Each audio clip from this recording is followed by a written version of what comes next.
ঢাকার আকাশে তখনও অন্ধকার, কিন্তু বিমানবন্দরের আশেপাশে দেখা যায় অস্বাভাবিক নিরাপত্তা ব্যবস্থা।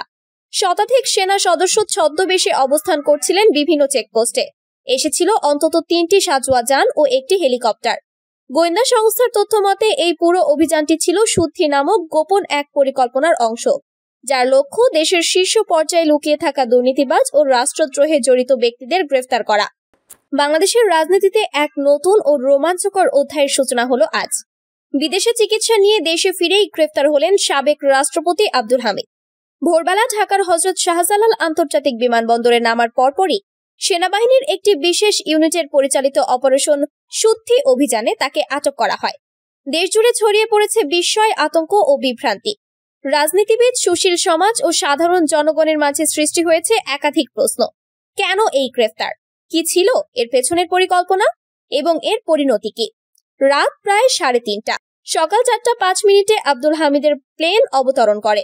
প্লেন থেকে নামার পরপরই বিমানবন্দরের ভিভিআইপি লাউঞ্জে প্রবেশের আগেই তাকে ঘিরে ফেলে সেনাবাহিনীর ব্ল্যাক প্যান্থার কমান্ডো ইউনিট।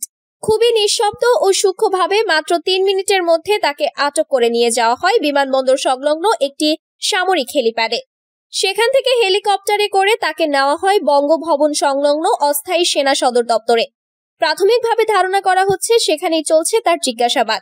আনুষ্ঠানিকভাবে সেনাবাহিনী বা সরকার থেকে কোনো বিবৃতি না এলেও গোপন সূত্রে জানা যায় সাবেক রাষ্ট্রপতি আব্দুল হামিদের বিরুদ্ধে দায়ের করা হয়েছে 3টি গুরুতর অভিযোগ।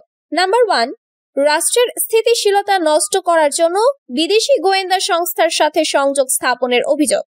নাম্বার 2, রাষ্ট্রপতি থাকাকালীন সময়ের গোপন ব্যাংক লেনদেনের প্রমাণ পাওয়া গেছে বলে দাবি করছে সামরিক গোয়েন্দা সংস্থা ডিজিএফআই।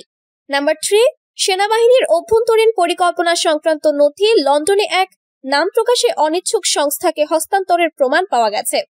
এই অভিযোগগুলো প্রমাণিত হলে তার সর্বোচ্চ শাস্তি হতে পারে রাষ্ট্রদ্রোহিতার অভিযোগে মৃত্যুদণ্ড।